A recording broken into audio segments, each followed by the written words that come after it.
if you there we go, we are recording this session so that we can put it up on YouTube afterwards as well for those that couldn't make it today. So if you are going to allow us, please turn on your video. I would like to see your faces. We would like to we'd like to get to know each and every single one of you. We'll give it a few more minutes just to see who else can come and join us here this evening. But yes, fun times. I'm looking forward to meeting you guys and addressing your concerns. And together with James and Eric, we're really hoping to shed a bit of light on the property scene here in Singapore. So thanks for joining us. Really excited. I'm glad you could join us on a hump day. Hope all of you have had a great week so far.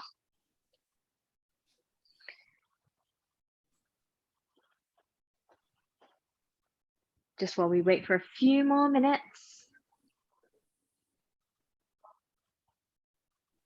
Just a quick reminder though, we will be fielding Q&A sessions throughout the course of the presentation. So if, at any point, if there's a burning question about something exact that we're discussing at that point in time, you can always raise your hand or you can drop it in the chat box. We will be monitoring the questions coming through as well. So do let us know if you've got any questions as we go along, want to find and explore a bit more. Remember, this is your opportunity to be grilling and really putting James and Eric on the spot. Okay, this is your chance to just like ask them.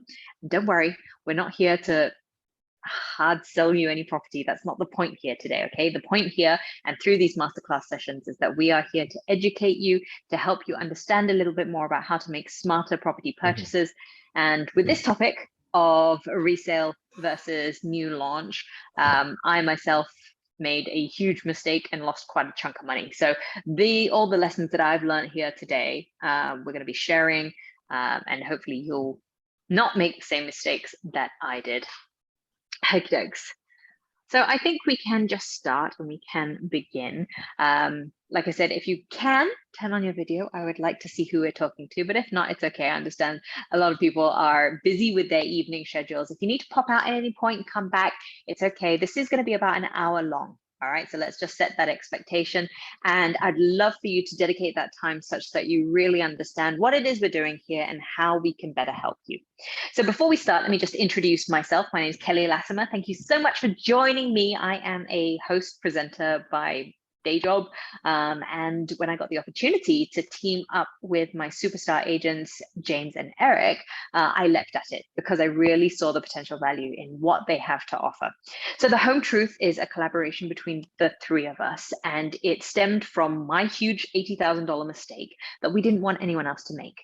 And through talking to James and Eric, I realized that there were so many bits and pieces and nuggets of information that if I had understood it, if I had learned it before I had started purchasing property here in Singapore, I would probably have made money, not lost it. So there you go.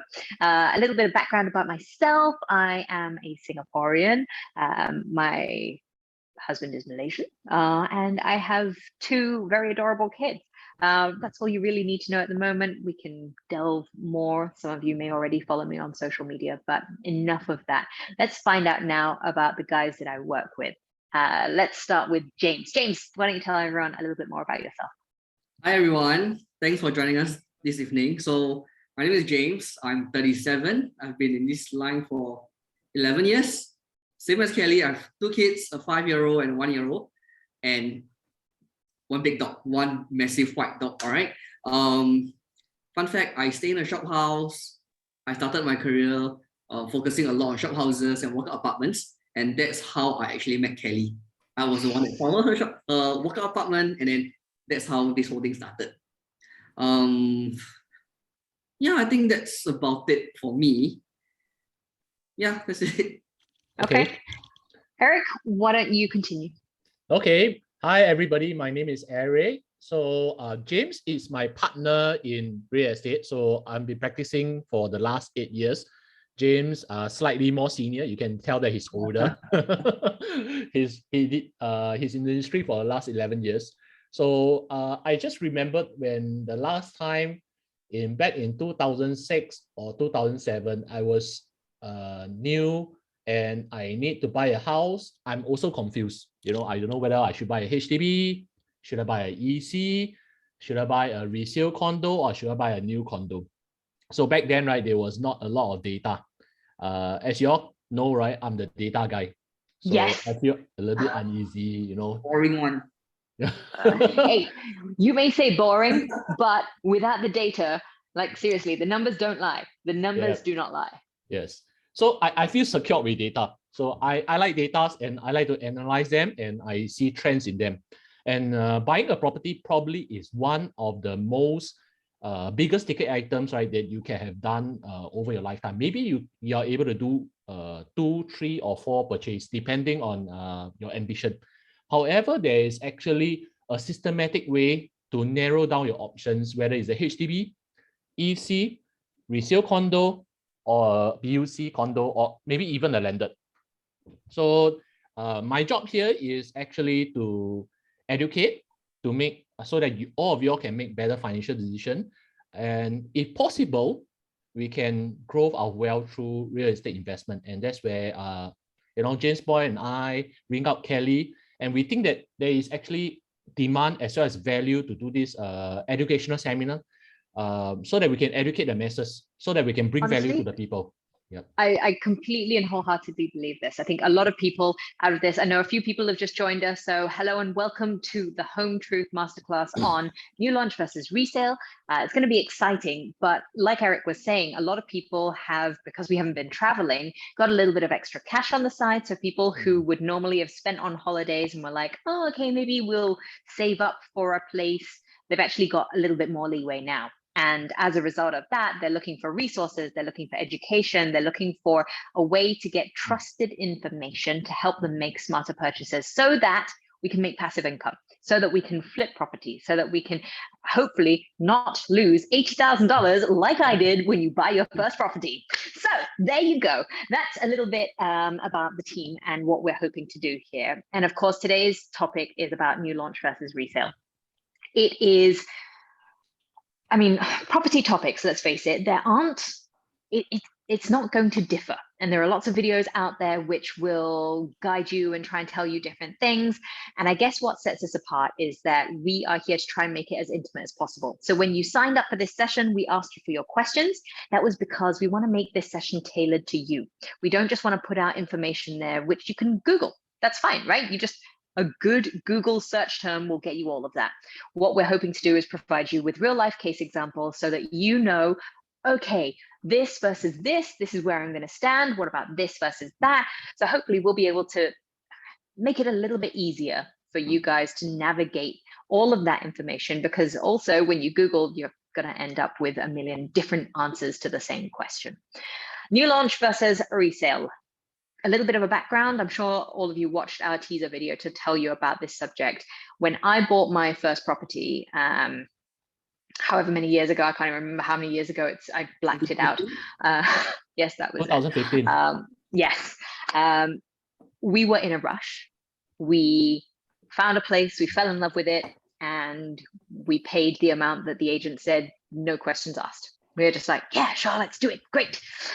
Because I love the place. I really did love the place. Savannah was a beautiful compound. It was a little bit small, but it served our purpose at the time. It was just the two of us. And more than anything else, we wanted a space of our own. We wanted to be out from underneath my parents' roof. As much as I love them to bits, it's just nice as a newly married couple to have your own home. So I understood that.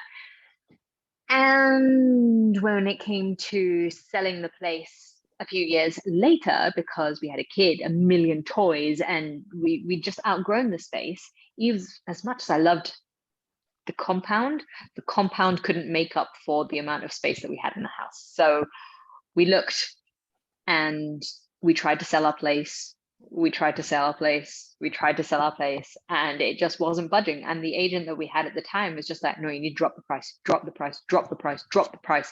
And then in the end, $80,000 later, I'm on the verge of tears, but we sold the place.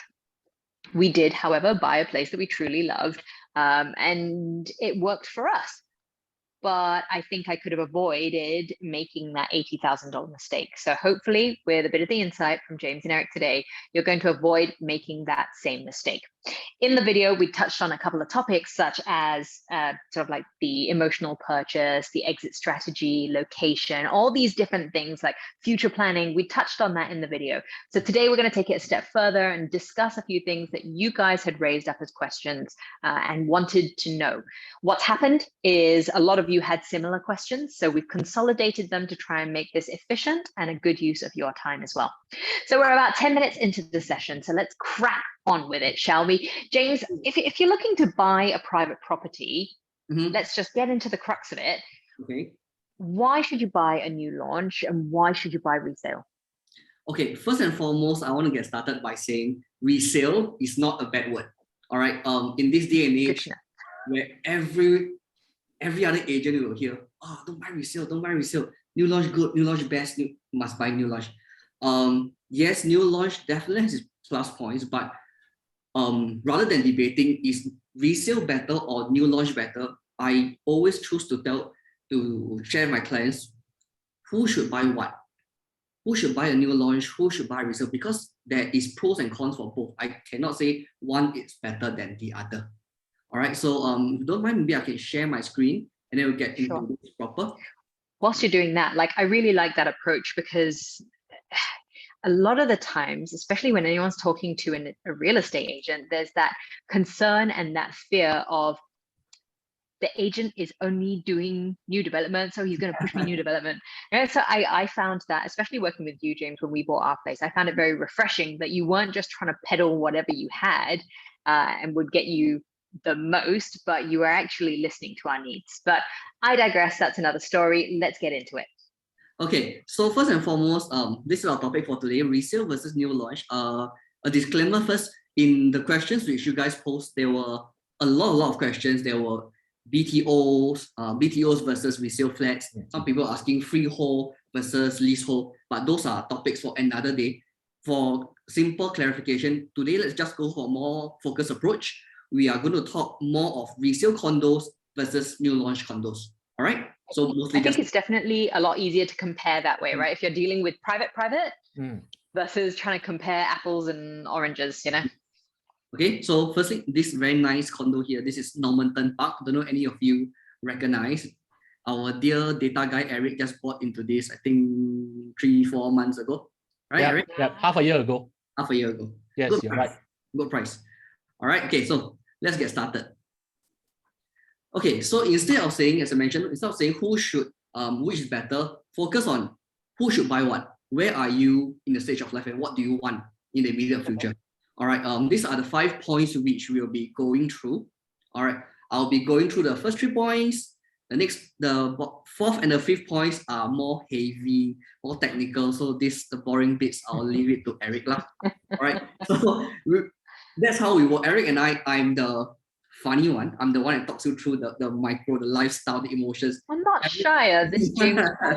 I'm the funny one that tries to bore you with numbers. If you are a data person, you need data and you need past transactions, look for Eric, don't look for me. All right, he's your go-to guy. The joke is between two of us is if you want to find boyfriend, must find this guy. Funny, make you laugh every day. If you're boring, mature, make life decision for you, go for Eric. All right, so fair. Let's get started. Okay. Okay, firstly, urgency. The first question that we always ask our clients when they first come to us, do you need a house immediately? All right, if they say, yes, I need a house immediately, just like Kelly's case, she needs to get off her parents' roof. She needs a house immediately. There's absolutely no way we can, to try to sell her a new launch. New launch takes some time. For resale, to explain in case anyone's still not sure of it, it's very simple. You go and see houses, you like the house, you put an offer for the unit. If the owners accept the offer, you pay 1%, owner will issue this option to purchase, which you then have 14 days to exercise. I mean, within 14 days, you decide whether you want to buy the house or not. If you decided, you pay another 4% to the seller's lawyer. And from then on, another 8 to 12 weeks, completion. All right, so in total, around 3.5 months to 4 months, you should be able to collect the keys to your resale condo. But don't forget, because the resale is a second-hand house, you need to renovate the place. So depending on scale of renovation, if it's going to be very major, I always quote my clients around $100 per square feet. So if your place is at around 800 plus square feet, you're looking around 80 plus K. But this is a pretty major renovation in today's pricing. If it's going to be something small, half the price. Kelly, and I think it's also important to note at this point as well, if the place that you purchase needs a lot of work, like the place that we recently purchased, that like don't try and rush your contractors and try and chong it in 3 months if you really think it's going to be 6 months. So I think it's also about being realistic. Like, yes, you want a place like now, but I think the time taken, especially if you're doing renovation, I think is also important. All right. So for new launch, on the other hand, the wait can range from 1 year all the way to 4 years, depending on when you actually make that purchase. So I will only say consider new launch if you have the luxury of time, if you have the option to wait it out. Wait it out can be a few methods. You might be with your parents or in-laws, if you don't mind. If you are staying with them, fine, and you are fine with staying with them, which Kelly is not. So, opiate, Well, don't say that. I love my parents. We just want we all do. We all do. I bet you love your in-laws also. We all do. So that's alternate housing. All right. If you're not in, you must be open to renting. You can rent a small condo or rent a HDB. But of course, with rental comes rental cost, which you need to factor in. Are you comfortable with paying this rental cost every month for 2 years, maybe 3? So that's something to consider also. But good things comes to people who wait. Delay gratification, and you will be duly rewarded. In this case, financially. So for our dear Kelly, she needed the place urgently, so she did not wait. That's why got $80,000 mistake, right? But that's not all bad. Because of her $80,000 mistake, we have this class today, and then we can share with everybody about these mistakes, right, Kelly?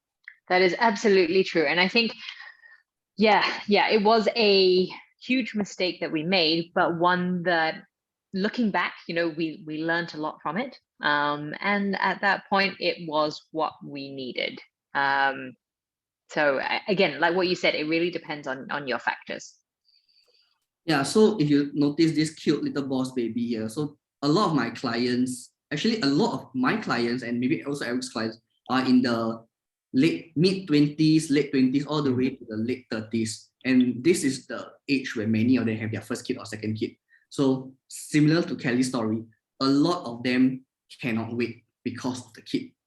Because primary school, they need to be near the primary school, or the kids needs to be near to certain kindergarten or whatsoever. So we notice more often than not, children plays a major life decision. So that's why I say the life needs of a young couple with kids and the life needs of a retired elderly couple is very, very different. So life needs actually plays a very big role in choosing properties. Fair? Okay. So this concludes first point. Second point, we are talking about size efficiency, which is basically a price versus size. So any one of you heard about this very beautiful condo called the Outlay Residence? So this is a part where I must sell Koyo a bit. So this is a condo which I personally bought, I think last year around September. So it's a 3-bedder. It's only 850 square feet. Really, in my mind, that is tiny. How are you going to fit 3? Like, that doesn't make sense to me. Exactly. Your previous lease, if I didn't recall wrongly, was a 2+ study at above 1,000? 990. Just under 990. So this 850 at 3 bedrooms. So it's small, definitely. But is it livable? Yeah, I would say reasonably livable. But most importantly, it's very rentable.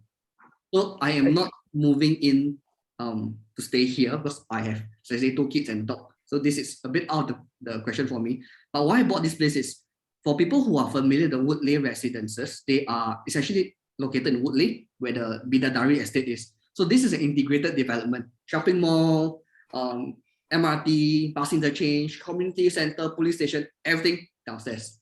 So with all this plus point, I would feel it's going to be a good investment property to rent out, and if you want to sell, there'll be buyers who crave amenities like this.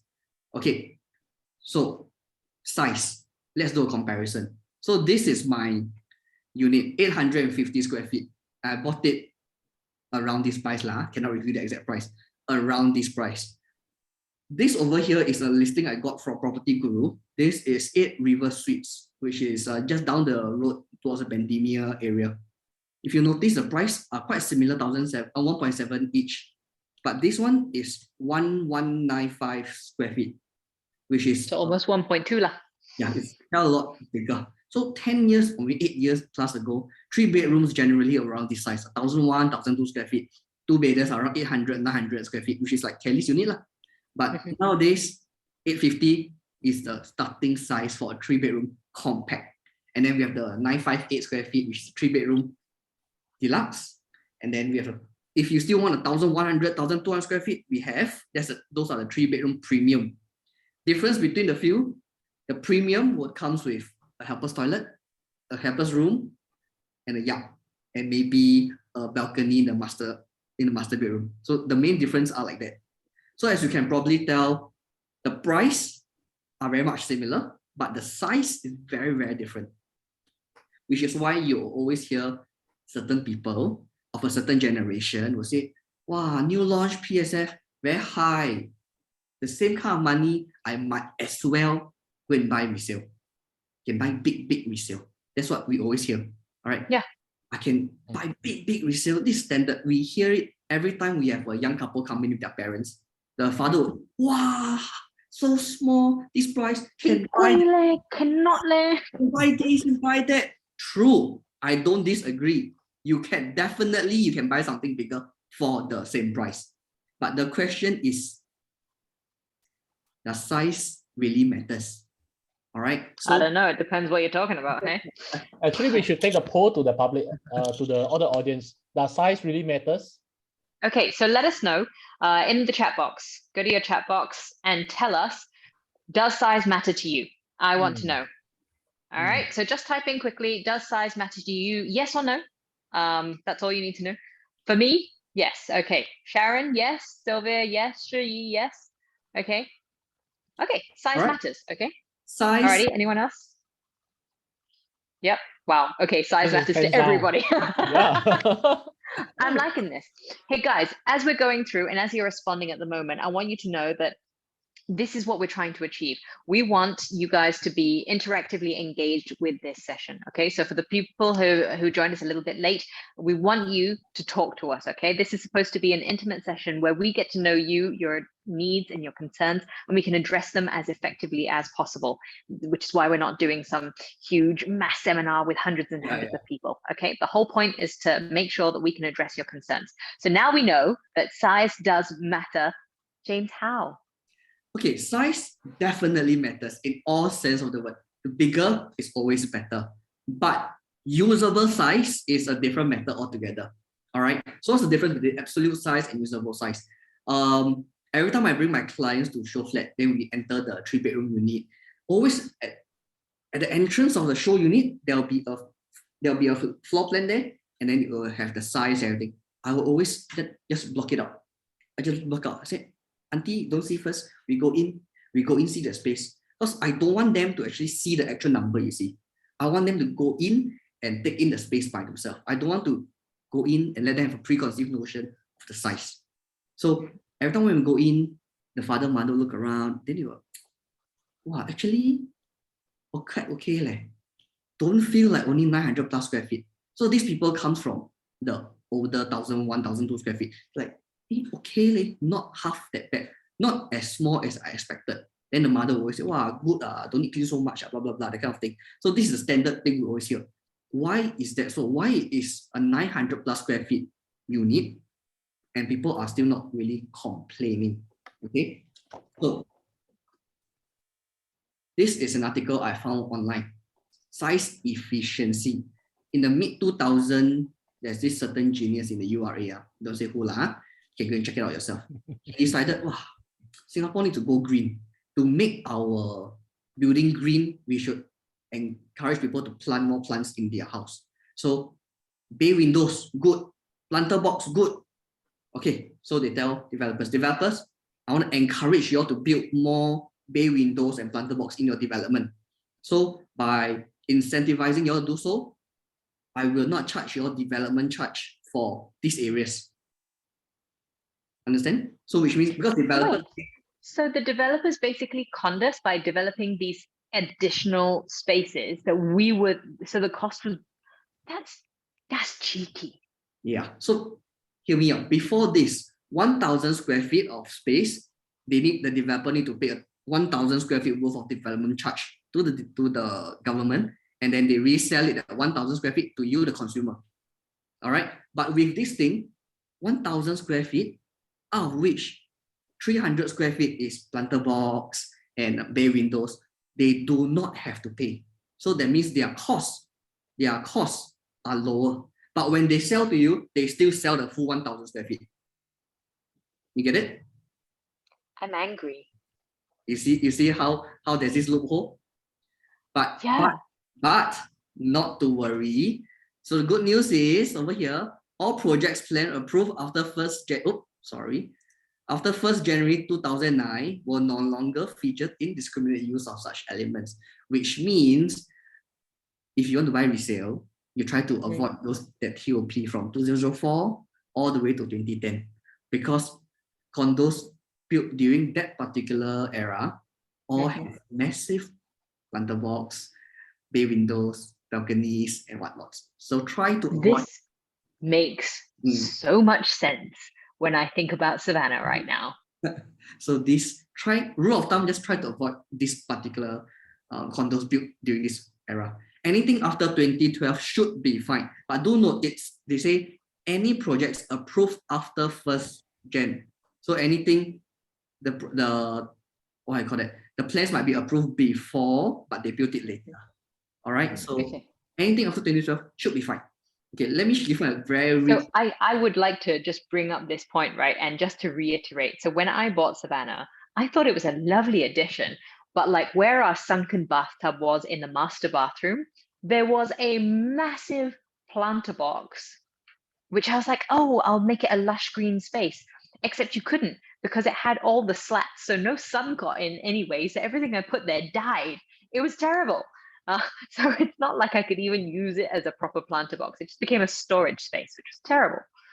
So touching on this planter box, so it looks basically something like this. So you have a lot of areas saying, 不用紧, never mind, you can get the timber decking, you deck it up, this is usable space already.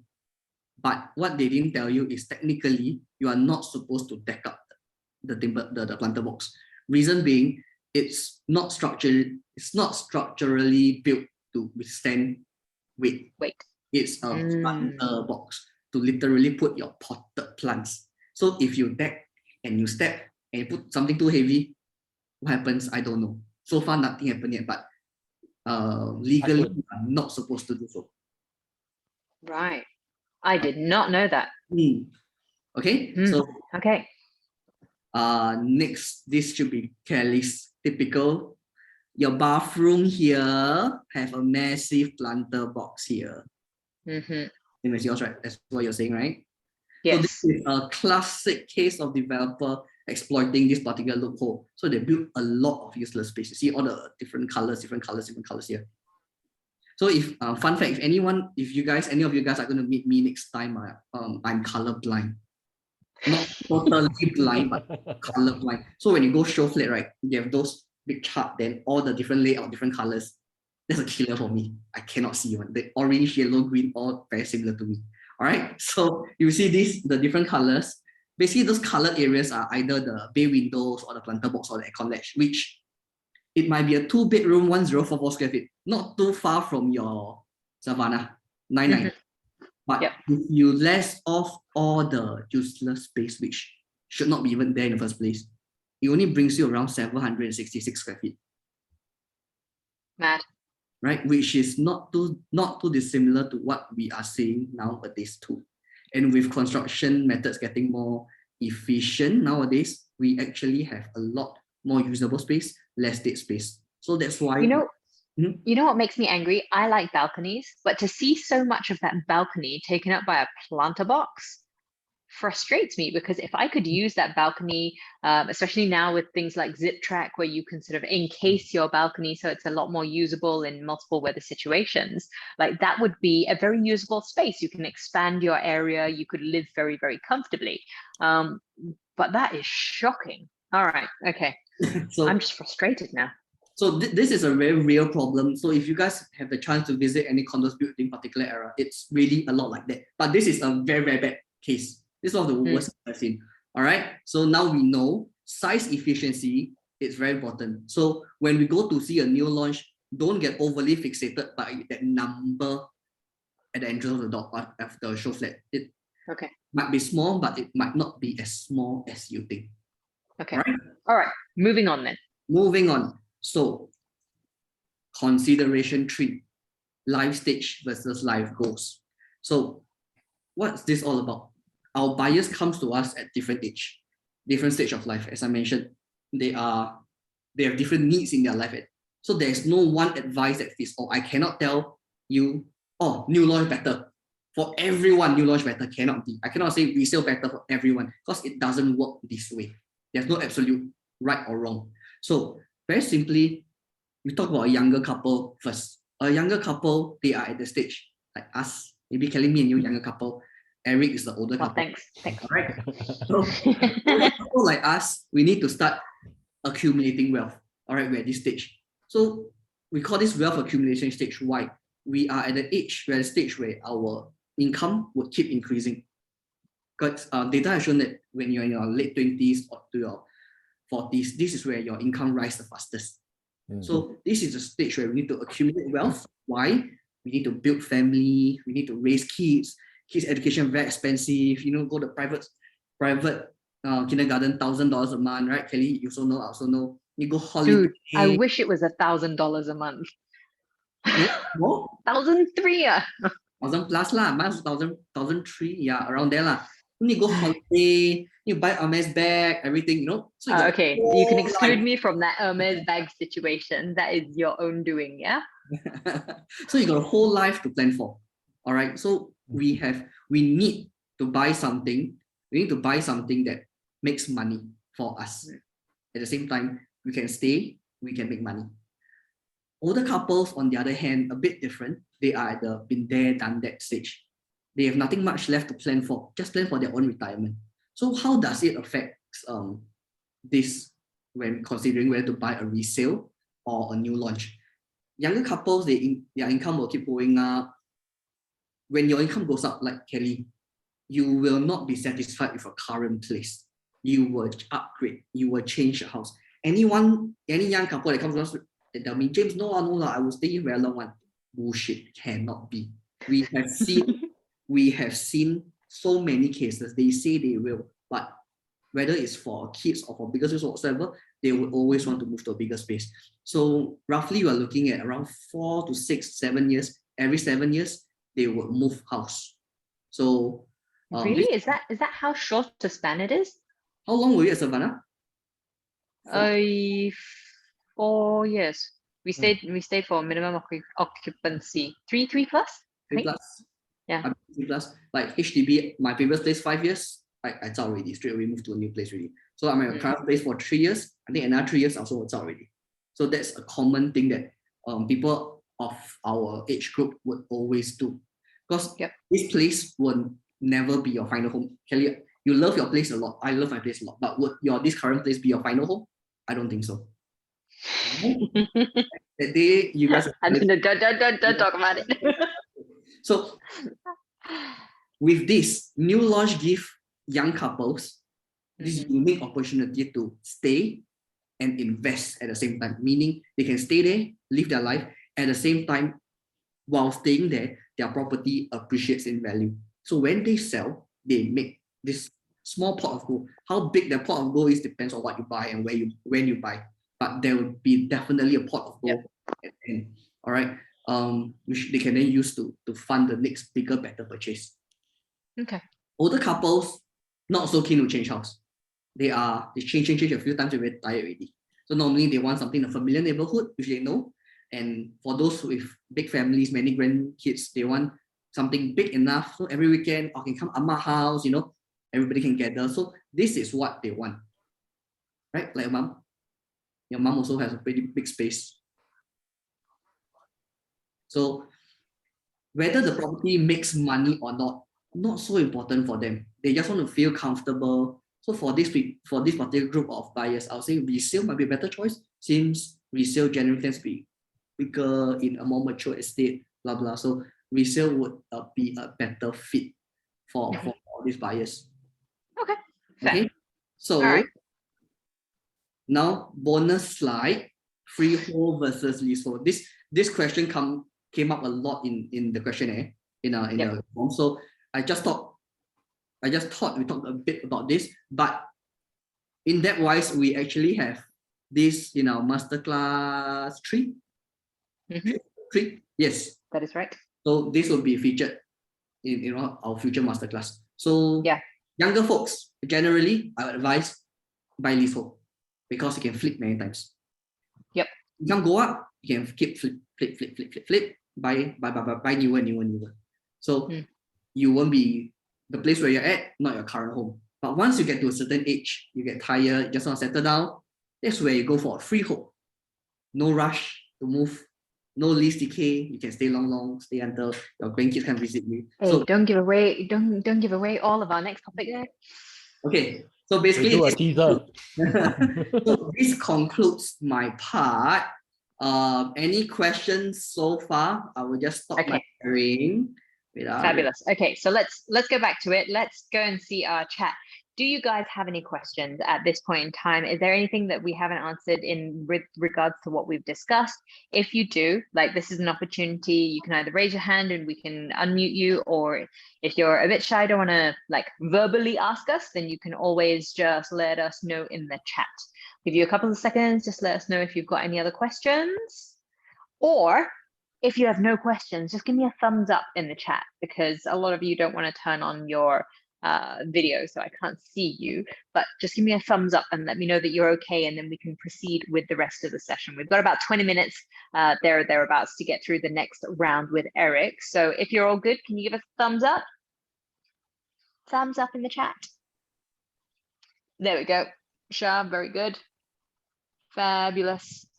Okay, cool. I think we can continue. Now remember, for those of you who joined us a little bit later, I've seen a couple more people just dropping in.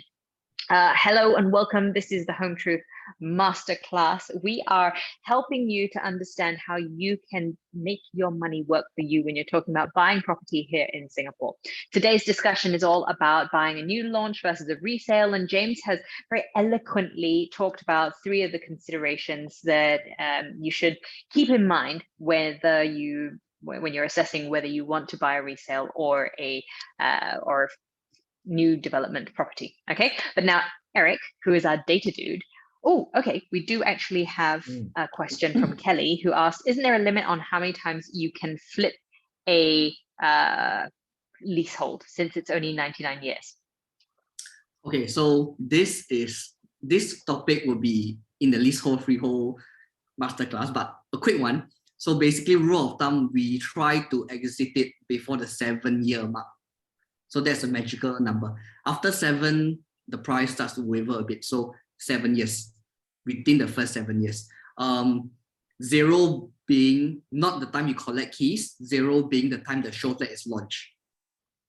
So 3 years to build, so you stay there for 4 years, about there. 7 years, it's time to sell it and move on to a new, younger one.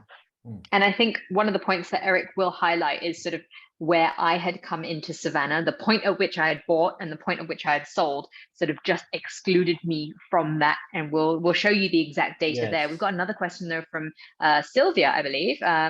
We are in our early 40s, but have a young toddler. So looking for the next home, would we consider more resale or new launch? And based on what you differentiate between younger and older couples? 40, definitely younger couple lah. I would say. By the way, 40 is considered very young. Are you taking offense there, Eric?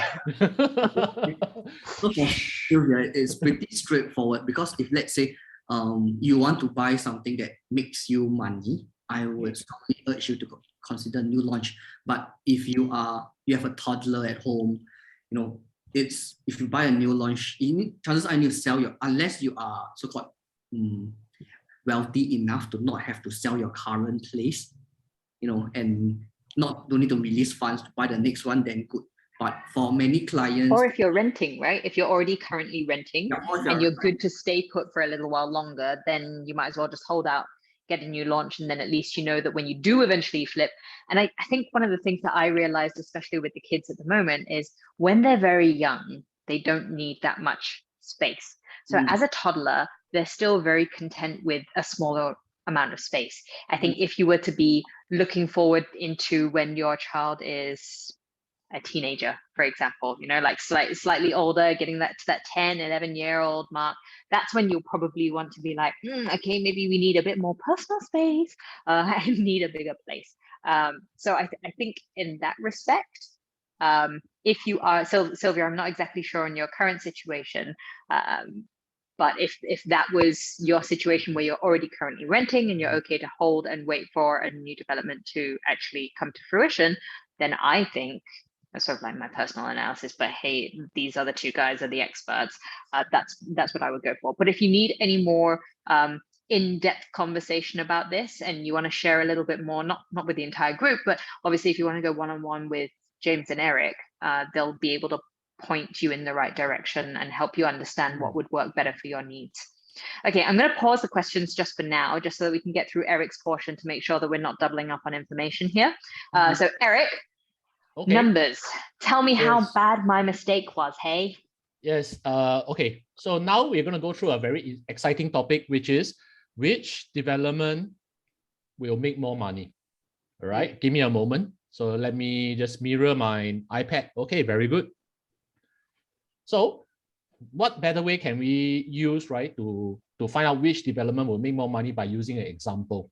So you can see, anybody who live in the East, anybody know Savannah condo? It's in Simei. If you do, like, give us a thumbs up so we know. Okay, so this is Savannah condo. This is at Upper Changi Road East. This is built in 2005, and this is a very beautiful condo. I personally attest to it because it's a safari and resort-based theme condo, and it's the first and the only safari-based condo in the whole of Singapore.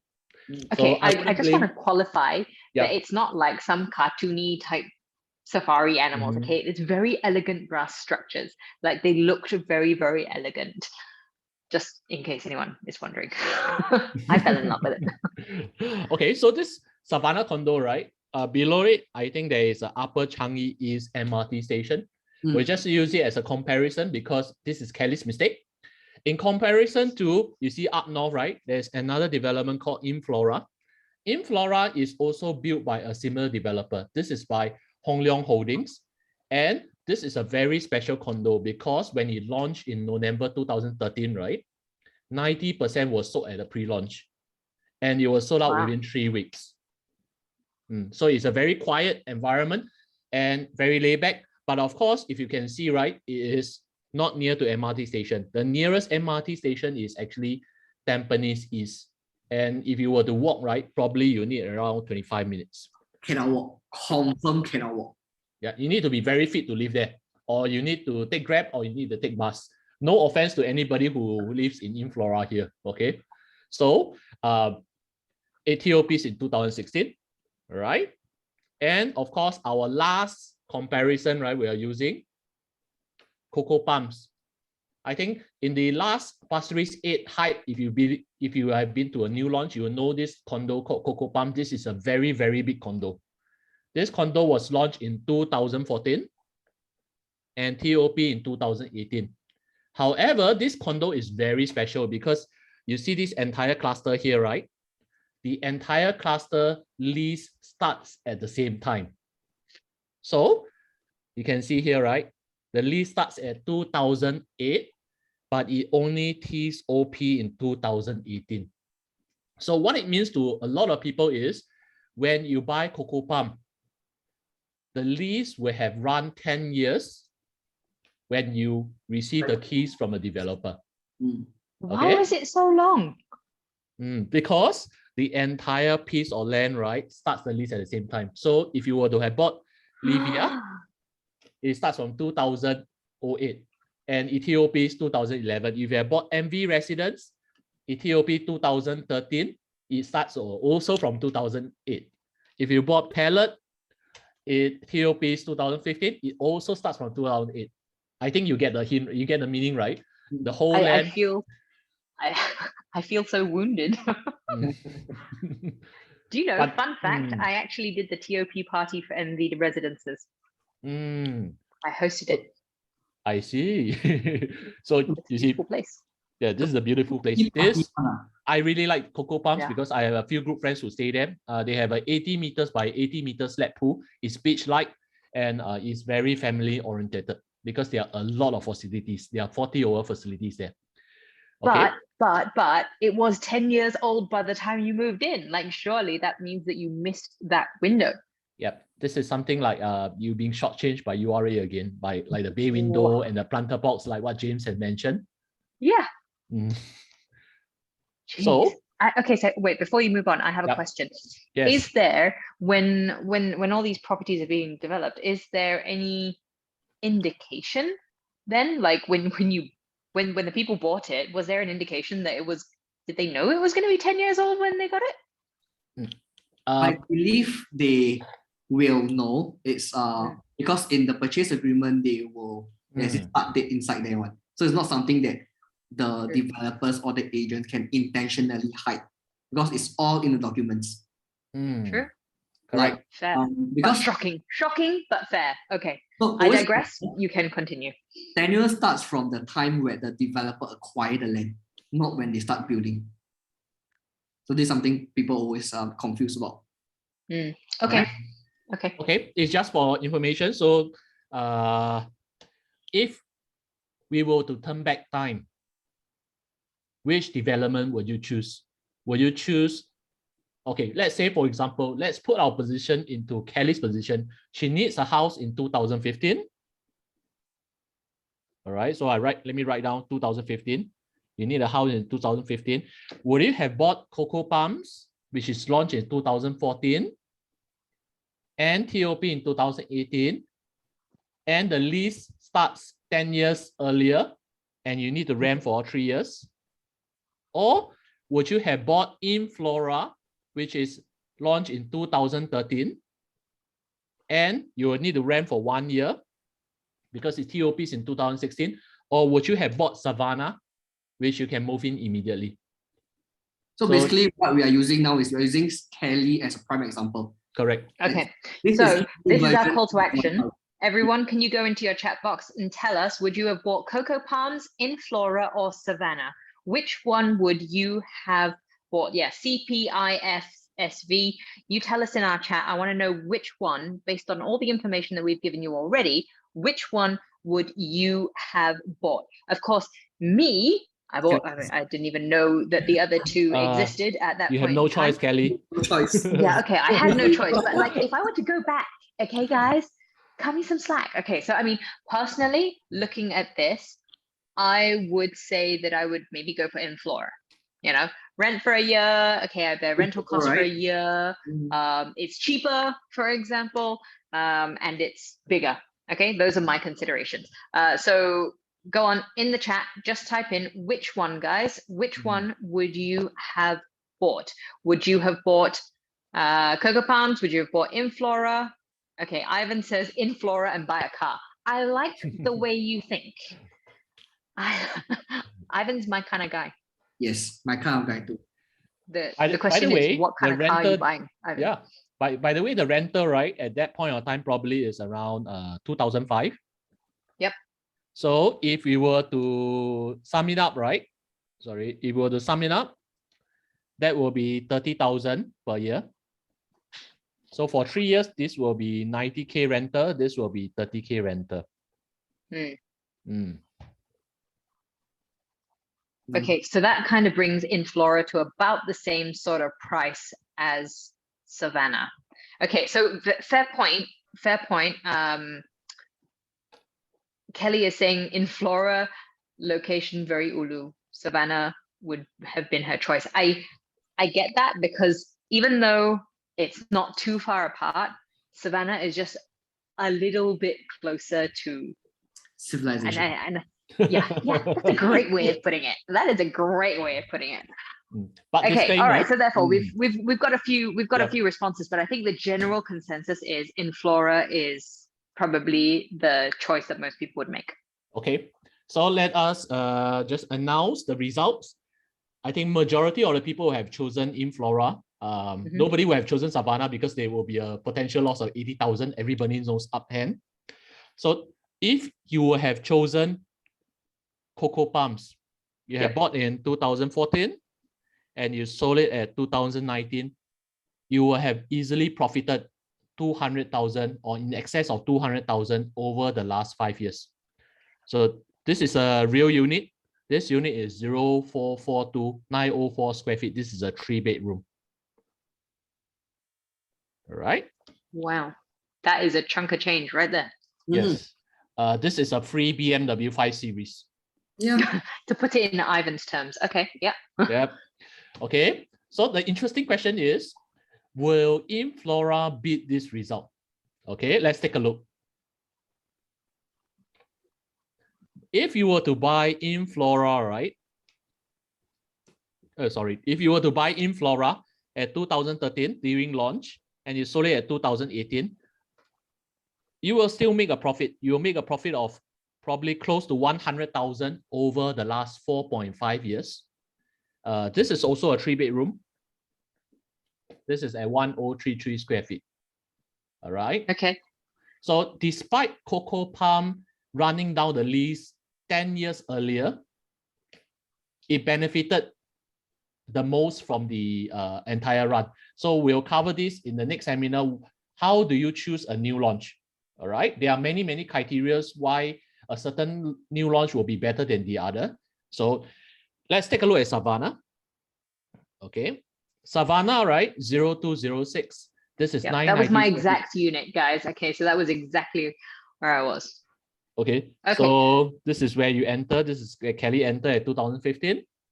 She bought it at 935,000. Very sadly to say, she sold it 4 years later at 855,000. Okay. Yeah. But we want to thank Kelly for bringing out this mistake so all of us can learn, you see, so that we do not need to commit the same mistakes again. You're welcome. So if someone can pay me $80,000 for sharing this, that would be great. Thanks. But interesting to take note is, if you have bought Savannah at launch, you will still have make money. You would have made a lot of money. Oh yes, depending on which point you sell. All right. So this is the entire price chart for Cocoa Palms, Savannah, and Inflora. So all of them actually behave in a very similar fashion. For example, in Cocoa Palms, right, if you have bought it in 2014, the TOP is actually a 2018. The curve is upward trend. But it plateaus or it drops a little bit, right, as it goes forward in age. Similarly, if you have bought Inflora in 2013, it TOPs in 2016, the trend is upwards. It remains flat, right, after it TOP. And of course, the last not the least, Savannah is on a downward trend. So it annually depreciates at 1.8% at the current moment of time. Where were you when I was trying to buy my home? If someone told me that I was I was always of the opinion that when you buy property in Singapore, sure, go up one, because land is limited, land is scarce, right? Property will always make money. Why did I not know that Savannah was on a consistent depreciation this entire time? This is nuts. Okay. All right. Continue, Eric. I'm not going to harp on this too much. Okay. So the beauty part about having data is we are able to pull out all the trends and we can map it forward so that you can make a sensible, as well as a data-centric decision. All right.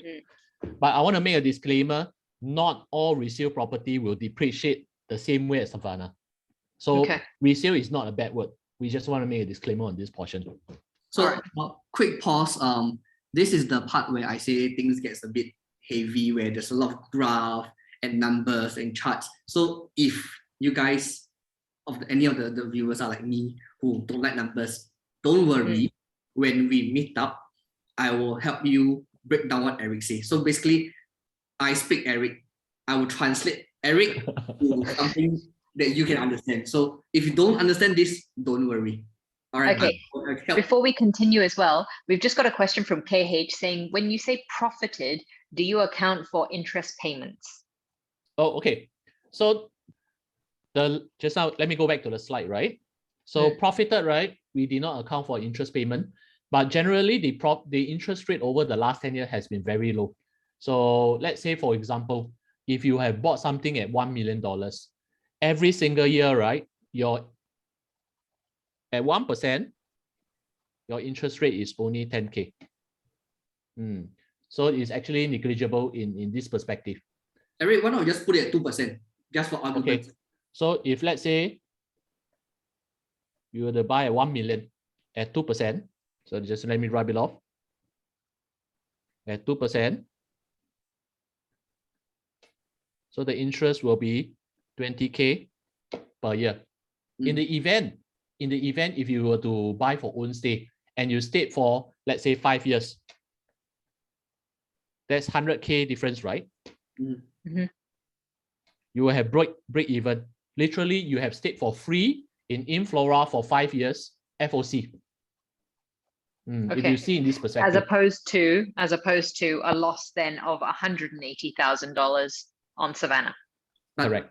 KH, that's a very true question that a lot of people don't take into account. But for simplistic explanation here, we are just putting in the numbers, absolute value without the interest. But yes, definitely when we sell, we need to account for how much we paid, interest, stamp duty, and whatnot. So these are things which we have to consider also. So very, very good question there.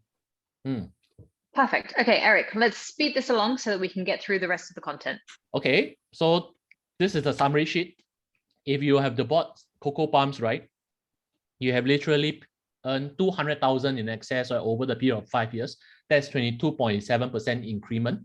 If you have bought Inflora, not too bad. You have still made 95,000. That's 10.6% over the last 4.5 years. But if you have bought Savannah, very sadly to say, you have lost 80,000 before renovation, before all the costs that we incurred. All right. So this is a chart for all the new condos and all the resale condos in the whole of Singapore. If we were to use a point around here, basically this is the per square feet prices for all the new condos and all the resale condo from 2011 to 2021. If you were to use a benchmark at 2012, you have bought a new launch versus you have bought a resale, the difference in your value, right, will have literally 40%.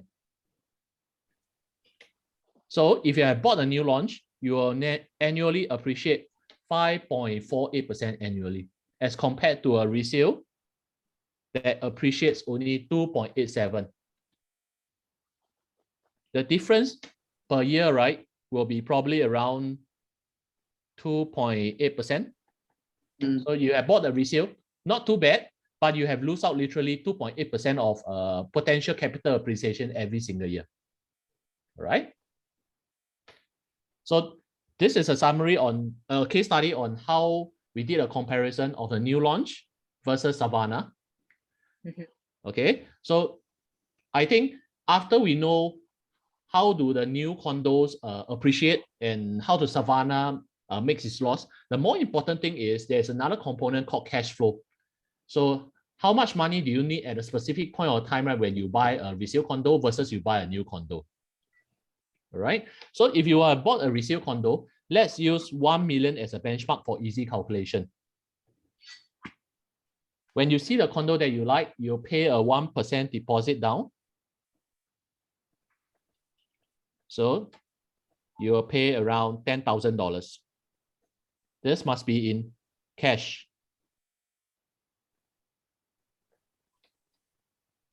Normally it's 2 weeks. You pay another 4% exercise fee. That will amount to $40,000. This also in cash.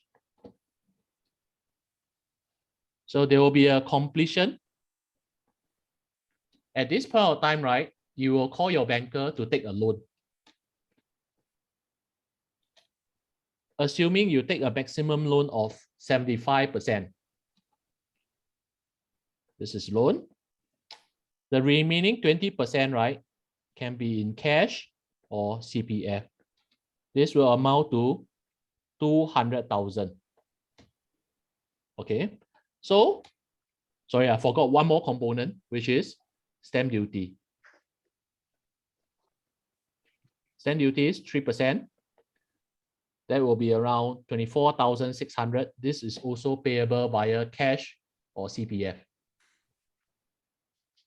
So when you take the house, normally you'll do a renovation. Just now James was mentioning, renovation is probably around $100 per square feet. Based on 1,000 square feet, right? If you want to do a full renovation, that's $100,000. So the total cash outlay, right, is taking 10,000. Taking 10,000 plus 40,000 plus 26,400 plus a 200,000 here plus 100,000 here.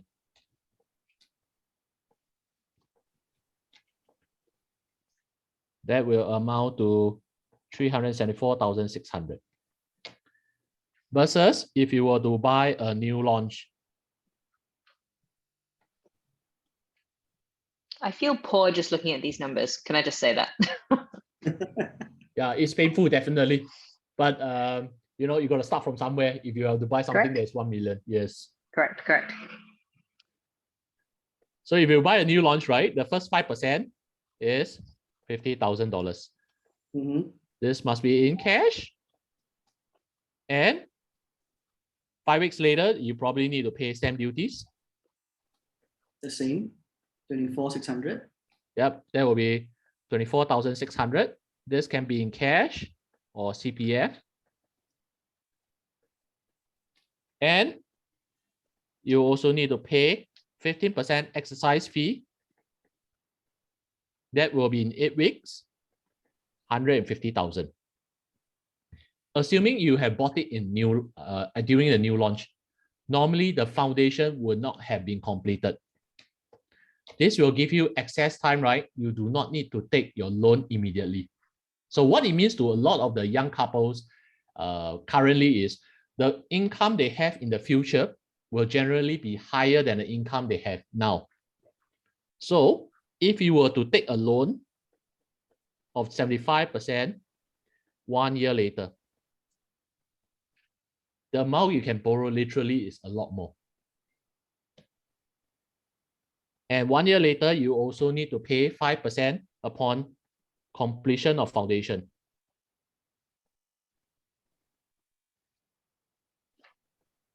This is $50,000 cash / CPF. And the loan disbursement will be a lot lesser compared to a resale condo. But of course, on hindsight, because you don't get a house, you literally need to rent. When you rent, you need to pay rental fee. Okay, brushing all aside, right? The cash outlay, because you do not need to do, there's no renovation. The total cash and CPF component, right, is a lot lesser at 364,600. And you will have 1 year of warranty. In our property terms, we call it a defects liability period.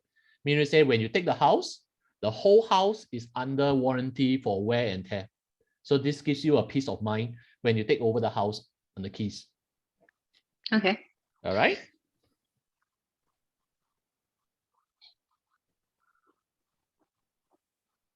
Cool. All right.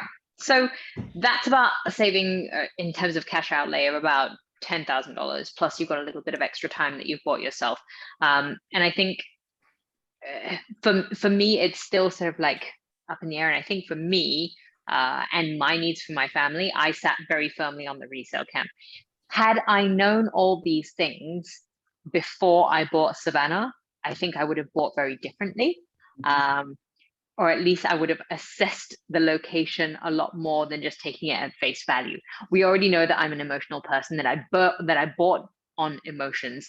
But I think the points that you guys have raised today have really helped bring to light just extra considerations that you need to be taking before you decide which type of property is for you. I think at this point, I'd like to open up for any other questions. I know we've answered questions as we have gone along. So if anyone else has any other questions, can you just type it in the chat box while we just summarize this as we prepare to release you guys for the evening. We don't want to take up too much time. We respect your time this evening, and we'd like to say thank you for joining us. I think James, Eric, any parting words while we wait for any other questions to come through? I think the second half, I repeat, Eric, numbers is perfectly fine if you don't grasp hold of the whole concept, because it's not easy to listen about numbers through Zoom. It's a lot easier if you to sit down and just write it out and explain your situation up front to you. So don't get too overly concerned about that. All right. Okay, Ivan's asking, property prices are now insane. Is it wise to buy resale now? So I'm very much on board with Ivan saying that property prices are insane, but it's, as I said, everything is a matter of relativity. You see, so what we think is high now might not be high in maybe 3-4 years time. All right. So very simply put it, I believe every one of you heard about the sale at Marina Bay. It's this very iconic project in Marina Bay area. So I think when it was launched, Eric, when 2010, around there is $700 per square feet. Yeah, and that was it. Yeah, but then Marina Bay was nothing. There was nothing there. That's true. Yeah, that's true. That was when it launched. And after a while, it crosses $1,000 per square feet, and then people were like, "Wow, xiao, insane! Eh? How to buy $1,000 per square feet?" You know, at the point of time. But now it's 2,000. Marina, sale at Marina, it's been around for 10 over years, and now they're still selling at 2,000 per square feet. So imagine you're the original owner that bought 700, you'll be laughing away to the bank. Your property is almost triple value. All right, so wow. I understand the general consensus is that the market is red hot right now. So no one can say for sure how long this would last. The common question I get at weddings or birthday parties when like relatives or friends see me, they're like, is there a bubble? Is there a bubble? Will it burst and one day prices come crumbling down? To be honest, we can't really see so far in the future as in when, but I'm pretty certain if you are looking in the short-term future, say 2 or 3 years, barring any major world event or catastrophic collapse or whatsoever, I would say in the next 2 to 3 years, we are still reasonably fine. Because the definition of a bubble simply is when it's overheated, whereby there are too many houses, there's oversupply of houses in the market, and there's not enough demand. Like for China, you hear about completed projects sitting empty completely. No one is staying there, that kind of thing. So that's a bubble. But for Singapore right now, if you were to follow the government's white paper of wanting to have 7 million people eventually in Singapore by 2030, and we account for 3 to 4 person per household, and if we do simple math, plus and then we factor in the number of houses that are coming up, releasing in both BTOs and also public housing, I think we are still short of housing by maybe around 30-40 homes rather. So I would say prices are now high, but is this at its highest? I don't think so. For the Yep. One last bit is they always ask me, will it go higher? Will it go higher? I can't say will it go higher, but I will say it will not go lower. For the simple fact that if we were to follow the news and we hear about government land sales, GLS, land sales that the government is selling is getting higher and higher. We have Lentor that went for Lentor area went for 1,003 or 1,001, Eric? 1,001 per square feet. Just the land price, which means that they have to eventually sell it around 1,008, 1,009 just to break just to 1,007, 1,008 just to break even, and around 1,009 to make money. All right, so that's for Lentor. Then we hear about Ang Mo Kio, we hear about Tanah Merah bought at 1,001 or so. So even Tanah Merah have to break even at 1,006, 1,007 and launching in 1,009. Land prices going up, en bloc coming. That's the next topic for our masterclass. En bloc coming, en bloc prices are getting more and more expensive. Construction, as we all know, raw materials is getting more and more expensive. Labor is getting more and more expensive. So expensive land, expensive construction equals expensive selling price. So this is pretty much going to happen for the next, the new projects or even resale in the next 2 years also. This is my opinion. Yeah, I just want to add on a little bit. I think this is a very good question because it fully tested the example that we have actually given just now. Remember the property cycle. It was when going up all the way until 2013, and because of cooling measures, it went down. Inflora was launched in 2013. Cocoa Palms was also launched in 2014. So even if you buy at a high, right, you will eventually go higher. So the more important question is, what is your holding period, and do you have enough financial muscle to hold through the the market is a cycle, right? To go through the cycle. So if your financial muscle is strong enough and your property agent probably have done enough homework together with you, I think you're quite safe. I think also it comes down to making sure that you're educated enough to know what position you're in at that point in time. I was naive because it was my first property purchase. I was naive to not think about that. I was naive to not think ahead because I just took it as a blanket, sure, make money one. And that absolutely wasn't the case. I think both Eric and James touched on the fact that we've got some really interesting topics coming up for our future masterclasses, en bloc being the next one after that being freehold versus leasehold. If you can sign up for those masterclasses as well. And if you think that there's anyone that you know, friends, family, colleagues, who would benefit from this kind of knowledge as well, then please just send them along our form so that they can sign up for those sessions. I think in conclusion, we have had a really good sharing session. I'm hoping that you guys have picked up enough and that we've answered your questions sufficiently. If you do want to know a little bit more, if you want to grill James and Eric a bit more, we do have a form for you to fill up. We'll put it in the chat box. Go and sign up there. Just pop in your details just so we can get in touch with you. Don't worry, we're not about to hard sell your property straight away. We're just here to help you and help you understand how we can better service you guys and how we can make sure that you're getting the knowledge that you need to make smarter property purchases. Like I said, thank you. Thank you for joining us here for this masterclass on a Wednesday night. We are respecting your time. I know we've run over by about 15 minutes, but I hope you managed to get all the knowledge that you needed. Shah, you're more than welcome. But yes, drop us a note. James, Eric, myself, very happy to sit down with you guys, meet for a cup of coffee, and just see how we can better help you to make smarter property purchases here in Singapore. Please like and share this video if your friends or family missed this session. We're going to be uploading it to YouTube. If they want access, all they have to do was fill in some details. We'll get another form going, fill in some details, and then we will provide them with an access link once we get it up on YouTube as well. Thank you guys so much. Ivan, again, man, I'm with you on the purchasing a car with the extra money. Michelle, thank you very much. Guys, honestly, it's been really insightful.